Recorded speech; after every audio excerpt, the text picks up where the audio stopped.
देवेंद्रजींनी ज्यांच्या नावाचा उल्लेख केलेला आहे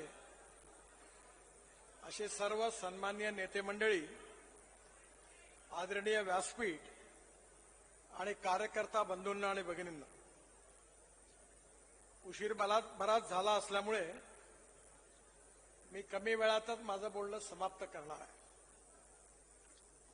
आज अतिशय आनंद आहे की आपल्या पक्षाचा एक हाडाचा कार्यकर्ता आज आपल्या पक्षाचा अध्यक्ष झाला। त्यांचे आई वडील आमदार खासदार नव्हते किंवा त्यांच्याकडे मोठा उद्योग व्यवसाय नव्हता।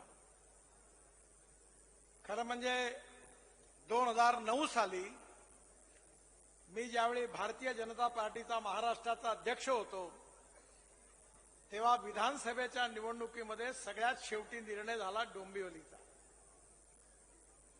आणि हे तिकीट जे होतं हे बराच वादाच्या भोवऱ्यात होतं। पण त्यावेळी मला विश्वास होता की ज्या व्यक्तीला आपण तिकीट देणार आहे तो पुढे महाराष्ट्रातला भविष्याचा मोठा नेता होणार आहे, आणि ते आज सिद्ध झालं।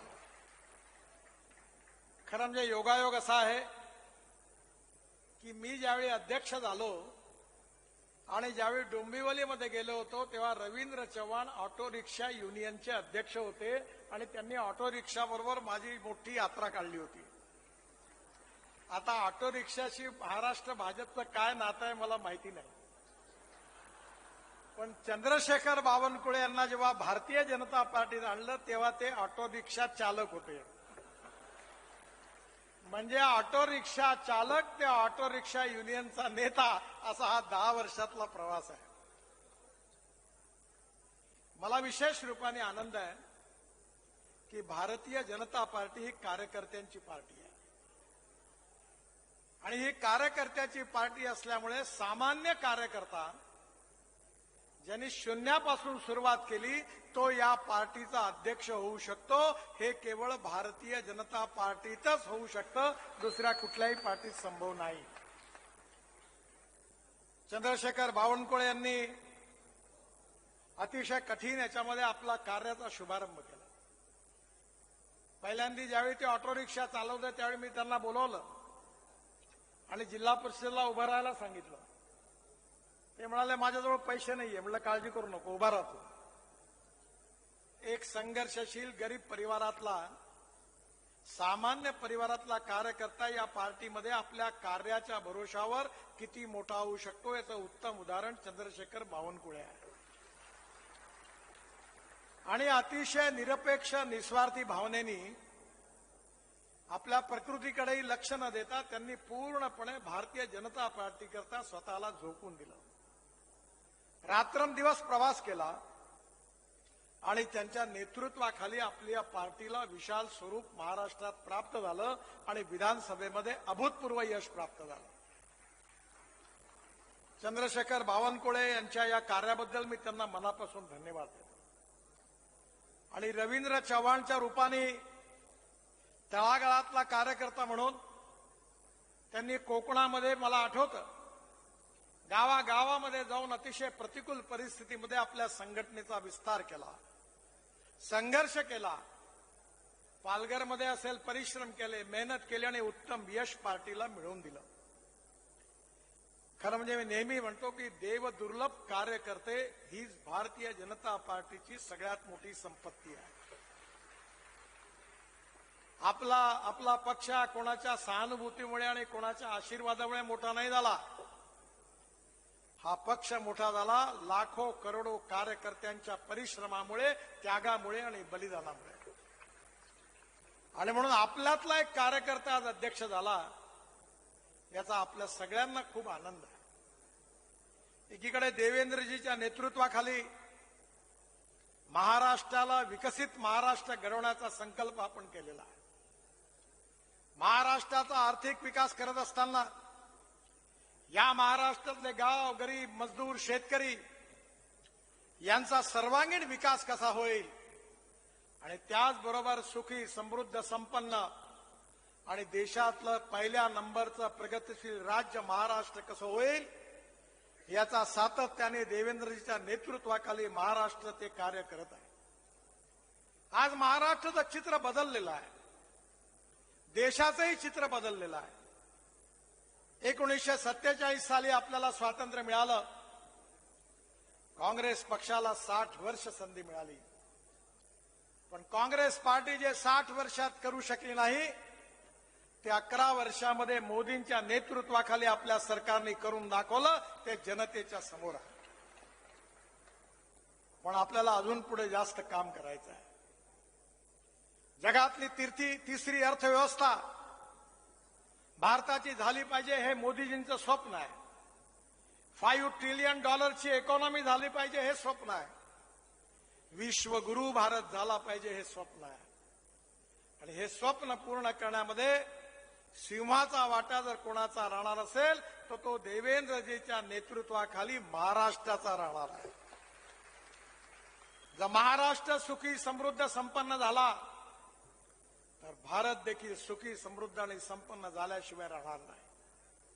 आणि मग येणाऱ्या काळामध्ये महाराष्ट्राचं एक वैशिष्ट्य आहे.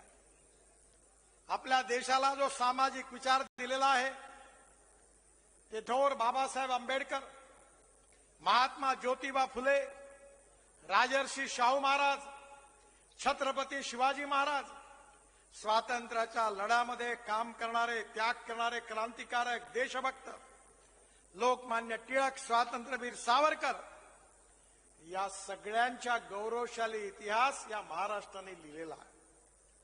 आणि म्हणून महाराष्ट्र, त्याची प्रगती आणि विकास हा देशाच्या विकासामध्ये अतिशय महत्वाचा आहे.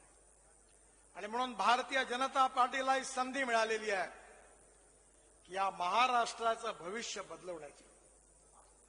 विशेषतः आपल्या या ठिकाणी किरणजींनी सांगितलं की जातीयवादाचा आणि सांप्रदायिकतेचा जहर कालवण्याचा प्रयत्न कशा रीतीने झाला.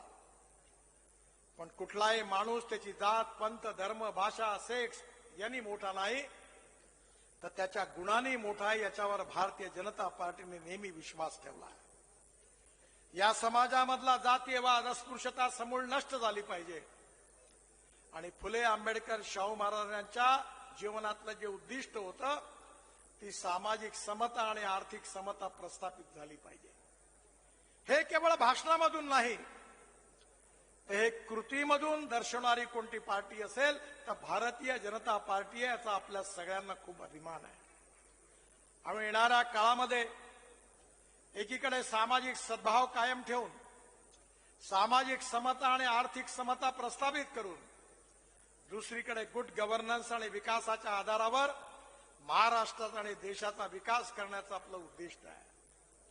मला अतिशय आनंद आहे की आपल्या सगळ्या कार्यक्रमामध्ये समाजातल्या तळागाळातला जो शेवटचा माणूस आहे, जो सामाजिक, आर्थिक, शैक्षणिक दृष्टीने मागासलेला आहे, ज्याला राहायला घर नाही, खायला अन्न नाही, शरीरावर कपडा नाही, त्या दरिद्र नारायणाला जोपर्यंत रोटी, कपडा आणि मकान मिळत नाही तोपर्यंत आपलं कार्य पूर्ण होणार नाही.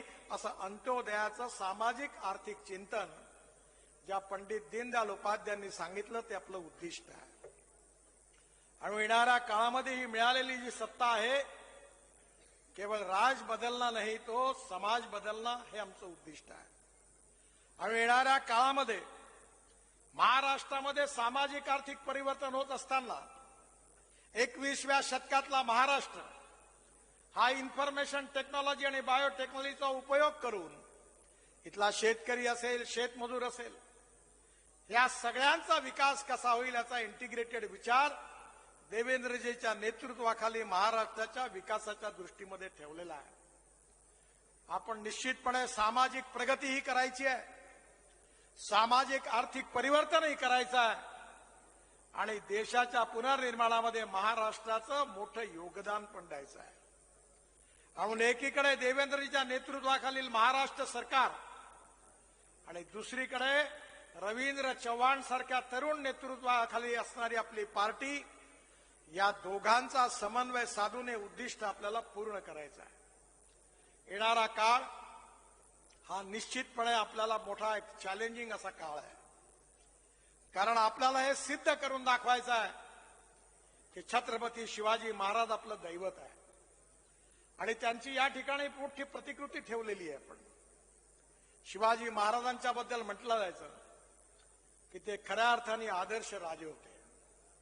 यशवंत, कीर्तिवंत, वरदवंत, सामर्थ्यवंत, जाणता राजा, निश्चयाचा महामेरू, बहुत जनासी आधारू, अखंड स्थितीचा निर्धारू, श्रीमंत योगी. त्या छत्रपती शिवाजी महाराजांची शिवशाही या महाराष्ट्रामध्ये आपल्याला आणायची आहे. शिवाजी महाराज आदर्श शासक होते. शिवाजी महाराज आदर्श पिता होते, आदर्श पुत्र होते. आणि शिवाजी महाराजांनी आपलं राज्य चालवत असताना स्वराज्याचं रूपांतर सुराज्यात करण्याचा संकल्प केला होता. हिंदुत्व हा त्यांच्या विचाराचा आत्मा होता. हिंदूपद पातशाही स्थापन झाली पाहिजे हे त्यांचं स्वप्न होतं. हिंदुत्व हा संकुचित शब्द नाही आहे. सुप्रीम कोर्टाने हिंदुत्वाची व्याख्या केली आहे वे ऑफ लाईफ. धर्माचा अर्थ कर्तव्य म्हणून असतो. एखादा शिक्षक म्हणतो की मी माझ्या शिक्षक धर्माचं कर्तव्याने पालन करतो आहे. एखादा पत्रकार म्हणतो की माझ्या पत्रकारितेच्या धर्माचं पालन करतो आहे. या ठिकाणी हिंदुत्व हेच राष्ट्रीयत्व आहे. हिंदुत्व हेच भारतीयत्व आहे आणि भारतीयत्व आणि हिंदुत्व हेच राष्ट्रीयत्व आहे.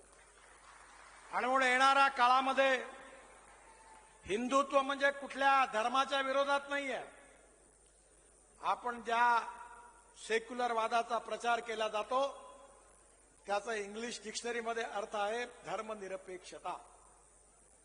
पण खऱ्या अर्थाने सेक्युलर शब्दाचा अर्थ जो आहे हा इंग्लिश डिक्शनरीमध्ये लिहिला आहे तो सर्व धर्म समभाव आहे.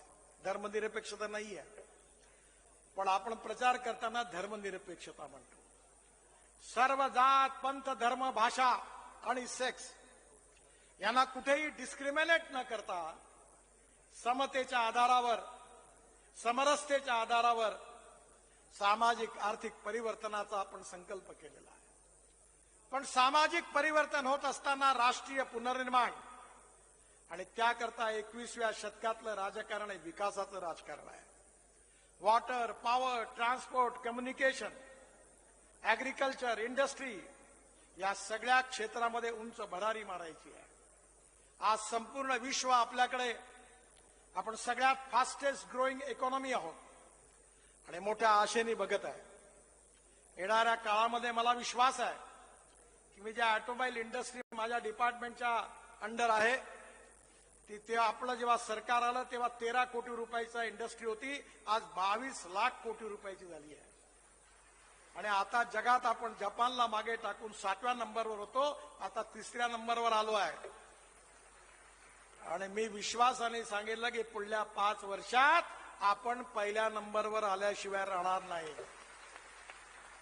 प्रत्येक क्षेत्रामध्ये आपण पुढे जात आहोत आणि भारताचा विकास हा महाराष्ट्राच्या विकासाशी संबंधित आहे.